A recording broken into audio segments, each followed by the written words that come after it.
Hi friends, welcome to my channel. Aase ಧಾರಾವಾಹಿಯಲ್ಲಿ ಮುಂದಿನ ಸಂಚಿಕೆಗಳಲ್ಲಿ ಏನಾಗುತ್ತೆ ಅಂತ ಹೇಳಿ ತಿಳಿದುಕೊಳ್ಳೋಣ ಬನ್ನಿ. ಮನೋಜ್ ತನಗೆ ರೋಹಿಣಿ ಕಾರಿಗೆ ಅಡ್ಡ ಬಂದು ಕೂತು ಲಾಂಗ್ ಡ್ರೈವ್ ಹಾಗೂ ರೆಸಾರ್ಟ್ಗೆ ಹೋಗೋಣ ಎಂದು ಪೀಡಿಸುತ್ತಿರುವಂತೆ ಕನಸು ಕಾಣ್ತಾನೆ.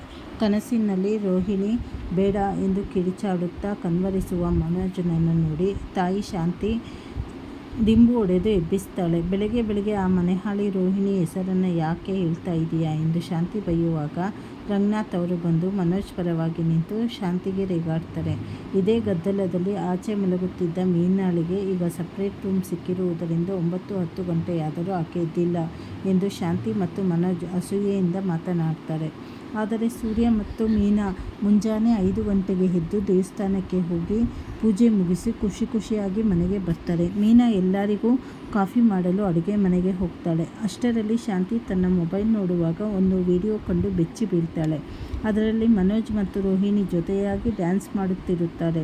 ಇದನ್ನು ನೋಡಿ ಕೋಪಗೊಂಡ ಶಾಂತಿ, ನನಗೆ ಗೊತ್ತಿಲ್ಲದ ಹಾಗೆ ಆಕೆಯ ಜೊತೆ ಚಕ್ಕಂದ ಆಡ್ತಿದ್ದೀಯಾ ಎಂದು ಮನೋಜನನ್ನು ತರಾಟೆಗೆ ತಗೊಂಡು ಹೊಡೆಯಲು ಶುರು ಮಾಡ್ತಾಳೆ.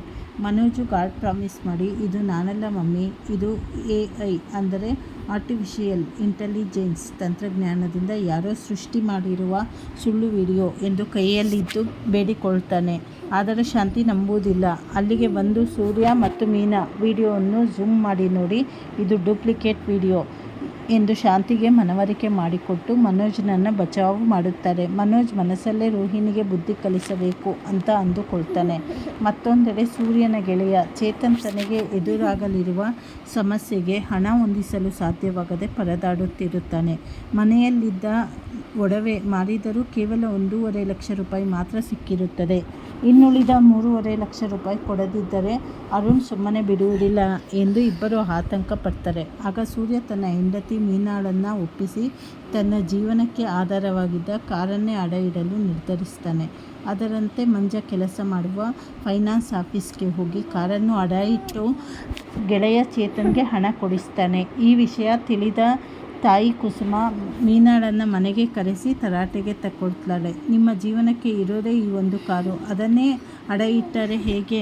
ಒಂದು ವೇಳೆ ಚೇತನ್ ಹಣ ಕಟ್ಟದಿದ್ದರೆ ಕಾರು ಕೈಬಿಟ್ಟು ಹೋಗುತ್ತೆ ಎಂದು ಬೈತಾಳೆ. ಆದರೆ ಮೀನಾ ಅವರಿಬ್ಬರು ಚಿಕ್ಕ ವಯಸ್ಸಿನ ಗೆಳೆಯರು, ಕಷ್ಟದಲ್ಲಿದ್ದಾಗ ಸಹಾಯ ಮಾಡಲೇಬೇಕು ಎಂದು ಗಂಡನ ನಿರ್ಧಾರವನ್ನು ಬೆಂಬಲಿಸ್ತಾಳೆ.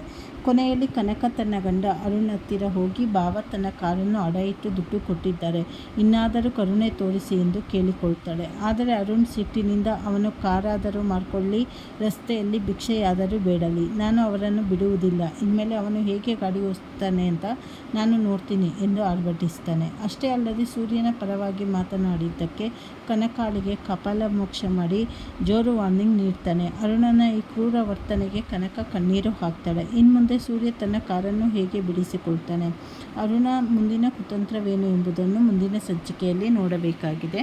ಹೊಸದಾಗಿ ಯಾರ್ಯಾರು ಚಾನಲ್ ನೋಡ್ತಾ ಇದ್ದೀರಾ, ಚಾನಲನ್ನು ಸಬ್ಸ್ಕ್ರೈಬ್ ಮಾಡ್ಕೊಳ್ಳಿ, ಲೈಕ್ ಮಾಡಿ, ಶೇರ್ ಮಾಡಿ, ಹಾಗೆ ಸಪೋರ್ಟ್ ಮಾಡಿ. ಧನ್ಯವಾದಗಳು.